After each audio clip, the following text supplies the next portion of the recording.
Assalamualaikum warahmatullahi wabarakatuh. Perkenalkan, saya Dewi Setiawati dengan NIM 119110005, kelompok 2 biologi. Nama Ayu Tiarawati, NIM 119320003, kelompok 2, TPB 03. Assalamualaikum warahmatullahi wabarakatuh. Perkenalkan, nama saya Fikri Farezi, NIM 119130009, TPB 3 dari kelompok 2.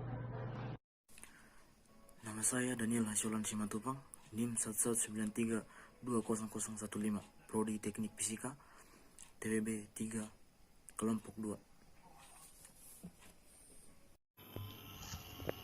Assalamualaikum warahmatullahi wabarakatuh.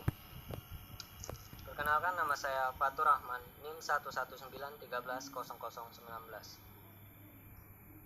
Saya dari kelompok 2, TPB 3.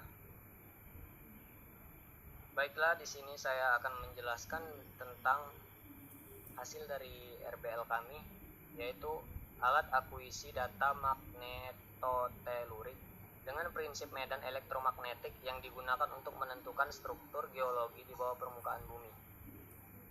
Jadi di sini kami menggunakan dasar-dasar teori pada persamaan Maxwell yang terdiri dari hukum Gauss, hukum Faraday, dan hukum Ampere Maxwell. Gambar alatnya seperti ini. Pada gambar 4.3, peralatan akuisisi data magnetotelurik. Baik, jadi di sini kita akan menjelaskan teori dasarnya dulu. Yang pertama itu kita menggunakan hukum Gauss. Hukum Gauss untuk listrik menentukan besarnya fluks listrik yang melalui sebuah bidang besar dari fluks yang melewati sebuah bidang berbanding lurus dengan kuat medan listrik yang menembus bidang tersebut. Untuk menggunakan hukum ini, dipilih suatu permukaan yang dinamakan permukaan Gauss, yang rumusnya sebagai berikut. Integral E dari batas dA sama dengan Q per epsilon 0. Jadi di sini yaitu kuat medan listrik di dalam bola konduktor ini dari batas dA. dA ini A ini itu luas bola konduktor, Q itu muatan yang berada di dalam bola konduktor ini, dan epsilon 0 ini konstanta.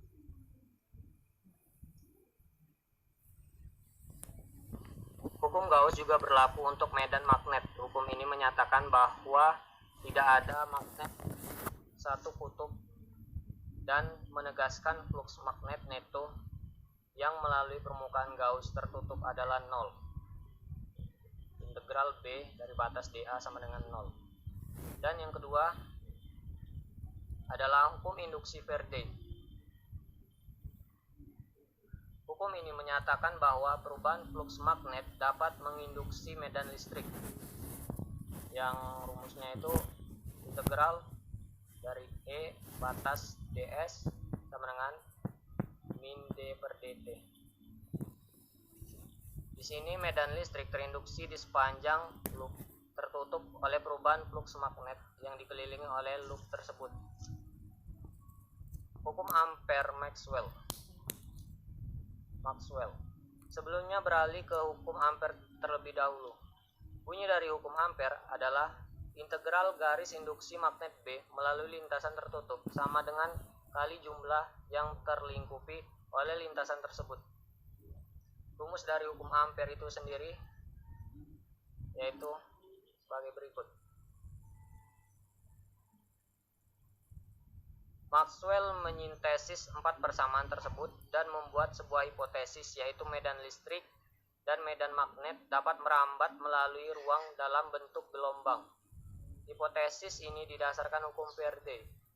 Jika medan listrik terinduksi oleh perubahan fluks magnet, hal sebaliknya juga terjadi, yaitu medan magnet dapat terinduksi oleh perubahan fluks listrik, sehingga didapatkan hukum Maxwell dengan rumus sebagai berikut. Jadi di sini ada dua persamaan dari hukum Ampere-Maxwell.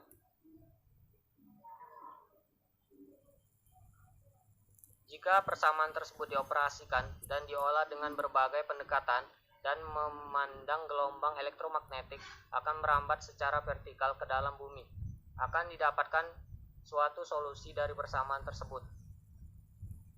Jadi dari persamaan ini didapatkan solusinya ini. Dengan omega kecepatan sudut, Z ialah ketinggian permukaan, T waktu yang diperlukan, dan K suatu ketetapan dengan nilai K dengan rumus baik berikut.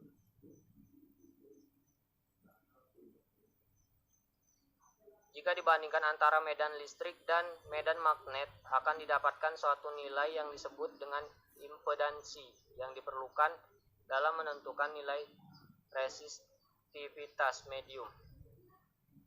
Nah, di sini ada penjelasan desain. Salah satu aplikasi dari medan elektromagnetik pada bidang geofisika untuk menentukan struktur geologis permukaan bumi adalah dengan metode magnetotelurik. Metode magnetotelurik merupakan metode elektromagnetik pasif yang mengukur fluktuasi medan listrik dan medan magnet alami pada daerah ortogonal dengan arah permukaan bumi dengan tujuan untuk mengetahui struktur tahanan jenis bawah permukaan bumi. Sumber medan magnet yang dibutuhkan dalam metode ini bukan dari bumi yang memiliki medan magnet konstan, tetapi dari medan magnet yang berubah-ubah setiap waktu. Variasi medan elektromagnetik yang digunakan seperti petir atau interaksi solar, magnetosfer bumi. Respon dari bumi dan benda di bawahnya akan berbeda karena resistivitasnya berbeda. Medan elektromagnetik yang memiliki frekuensi yang lebar, yaitu lebih besar dari 1 Hz, berasal dari aktivitas meteorologi seperti petir yang sinyalnya dikenal istilah sferik. Ini adalah gambar dari gelombang elektromagnetik yang mempunyai frekuensi tinggi. Gambar 4.1 ini.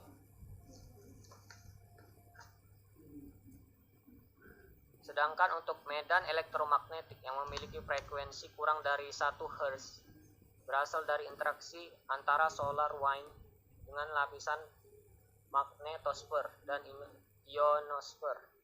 Solar wind ini memancarkan proton dan elektron matahari. Saat solar wind mengenai medan magnet dari lapisan ini, proton dan elektronnya akan berdefleksi ke arah berlawanan dan menimbulkan medan listrik. Jadi gambar 4.2 ini merupakan contoh dari gambar gelombang elektromagnetik dengan frekuensi rendah. Jadi bisa kita bedakan antara gambar 4.1 sama 4.2 ini.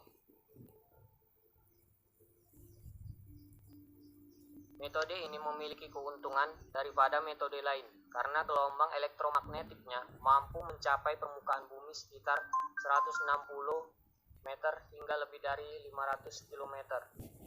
Kegunaan dari metode ini sendiri yaitu untuk menentukan struktur geologis dari permukaan bumi.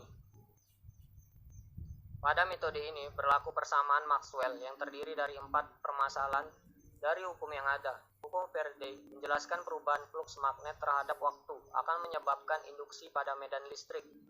Hukum Gauss pada medan magnet menjelaskan bahwa tidak ada magnet satu kutub. Hukum Gauss pada medan listrik menjelaskan bahwa adanya muatan listrik dapat menimbulkan medan listrik.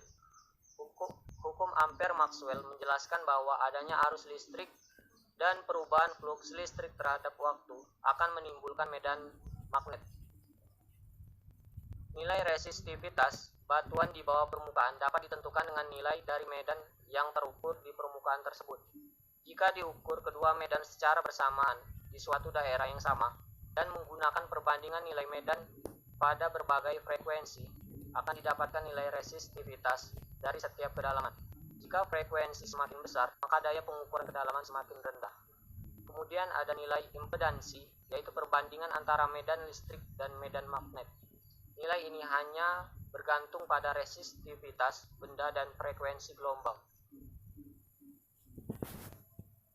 Alat ukur metode ini sendiri terdiri dari 3 sensor sinyal magnetik dan 2 sensor beserta unit penerima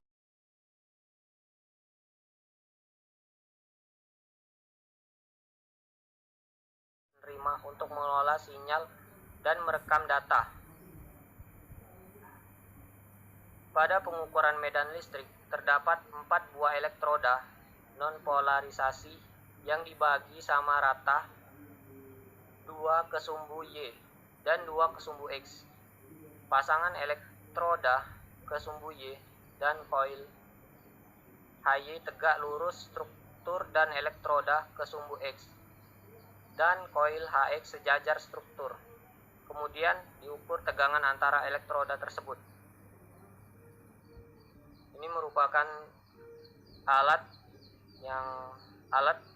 peralatan akuisi data magnetotelurik dari gambar 4.3. Sini ada percobaannya. Dalam metode pengukuran magnetotelurik, khususnya pada pemodelan 2D, terdapat 2 metode pengukuran, yaitu mode transfer elektrik dan mode transfer magnetik. Pada mode transfer elektrik,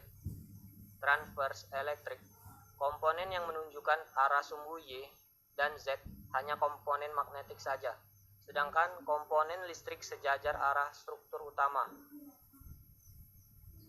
Pada mode transverse magnetik, komponen ke arah sumbu Y dan Z hanya medan listrik saja, sedangkan komponen magnetik sejajar arah struktur utamanya. Jadi di sini ada gambar 5.1, yaitu mode pengukuran transfer elektrik dan mode transfer magnetik.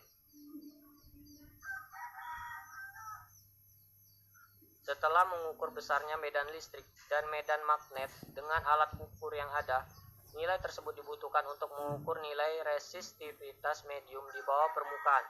Untuk menentukan nilai resistivitas tersebut, ada 2 bentuk pemodelan, yaitu pemodelan 1 dimensi dan pemodelan 2 dimensi. Berikut dibahas 2 pemodelan tersebut. Pemodelan 1 dimensi. Pada kasus 1D, distribusi dari nilai resistivitas hanya bergantung pada kedalaman saja. Distribusi resistivitas diperoleh dari perbandingan medan listrik dan medan magnet yang menjalar tegak lurus di bawah permukaan bumi pada arah osilasi yang konstan. Gelombang ini akan teratenuasi seiring bertambah kedalaman dan dipengaruhi juga oleh frekuensi gelombang dan nilai resistivitas medium yang dilalui oleh gelombang. Nilai resistivitas dapat diformulasikan dari impedansi dan persamaan umum medan listrik magnet menjadi persamaan berikut. Pada pemodelan 2 dimensi, pada kasus 2D, nilai resistivitas akan berbeda nilainya dibanding dengan pemodelan 1D. Yang membedakan kedua pemodelan ini adalah pada pemodelan 2D, terdapat 2 jenis impedansi yang independen, sehingga terdapat 2 buah nilai resistivitas, yaitu ρXY untuk mode transfer elektrik dan ρYX untuk mode transfer magnetik. Nilainya sebagai berikut.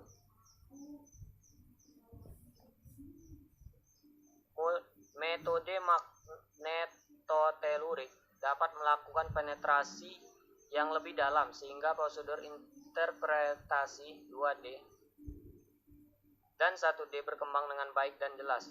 Hal ini adalah salah satu kelebihan dari metode ini jika dibandingkan dengan metode lain. Selain itu, metode ini juga dapat memberikan informasi pada area seismik dan tidak memerlukan transmitter. Tidak hanya itu, metode ini juga berdampak ringan pada lingkungan. Alatnya ringan dan hampir dapat diakses di mana saja.